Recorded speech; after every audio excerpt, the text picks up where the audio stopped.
በከፋይ ሳ ነው ደግሞ የደረስክልኝ። ቤት ውስጥ ለልጅ ማብላው ነው ሳን ነገር አልነበረኝ ማረኝ እና አልቀጥል መስኪን ያባት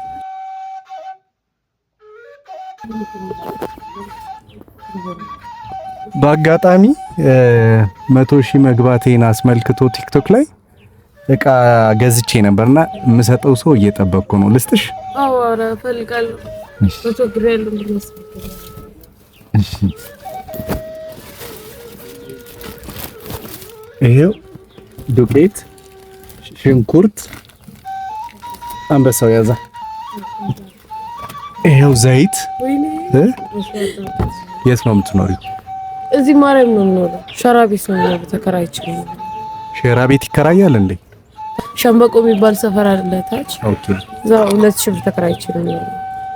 አሁን ልጅሽ ናት ያዘልሻት? ወንድ ነው። ወንድ ነው? ስንት አመቱ ነው? ገና 9 ወር ነው። እና በምንድን ነው የምትተዳደሪው? እየለመንኩ ነው የምተዳደረው። እየዞርኩ ምናምን። ሰሞኑን እንደውም ችግር ላይ ነው ያለው። ሰሞኑ አሞት እንደውም እዚህ ዘውዲቱ እየተመላለስኩ ነው ያለሁት። ማጥናትበት ምናምን አሞት እየተመላለስኩ ነው ያለሁት እና ከቢረዳኝ ሰውም አላገኝም። ባለቤቴም ደግሞ ደሞዝ ካላገኘ አንዳንዴ ባገኘሁት ቁጥር ደሞዝ ካላገኘ ምናምን። ስልክ ቁጥር አለሽ? አዎ አለኝ። እስቲ ንገሪያቸው። 0967 46 25 14። እሺ መልካም እድል ይሆንልሽ። እሺ እግዚአብሔር ካንቺ ጋር ይሁን። አሜን። ነገሽን ያሳምርልሽ። አይዞሽ ደግሞ ነገ የተሻለ ቀን ነው። እሺ ወድሻለሁ። አንተም አንበሳው በርታ። እሺ ያረገልኝ ሰው በጣም ነው ደስ የሚለን። ማርያም በከፋይ ሳ ነው ደግሞ የደረስክልኝ። ቤት ውስጥ ለልጅ ማብላው ነው ሳን ነገር አልነበረኝ። ማርያም አይዞሽ እግዚአብሔር ቤተሰቦቼ እንግዲህ 100,000 መግባቴን አስመልክቶ መንገድ ላይ ላገኘናት ለዚህ ቼታችን ይሄንን ነገር አድርገናል። ያ ትልቅ ነገር ሆኖ ሳይሆን ኬክ ገዝተን ዝም ብለን ኬክ ከምንቆርስ ብለን ነው። በጣም አርጌ አመሰግናለሁ ቤተሰብ ስለሆናችሁኝ።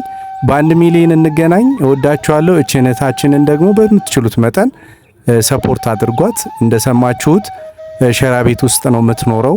ልጅ አላት። በጣም ምስኪን ናት። እንደምታዋት በጣም ብዙ ፊቷ ራሱ ያስታውቃል ብዙ ስቃይ እንዳሳለፈች እና ቤተሰቦቼ ምችሉትን አድርጉላት፣ ደውሉላት።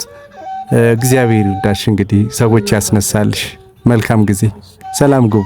ቻው ቻው። አንበሳው ቴክ ፋይ እና ትደውልልኛለህ? እደውልልሻለሁ። አዎ ለታክ እንዴት እሺ እናቴ። መስኪን ያባት ኑርልኝ። አንበሳው ቻው። በቃ ቴክ ፋይ። እሺ እናቴ ቻው። በቃ ሰላም ወይ። እሺ ማይ ቻው። እሺ ቻው አባቴ።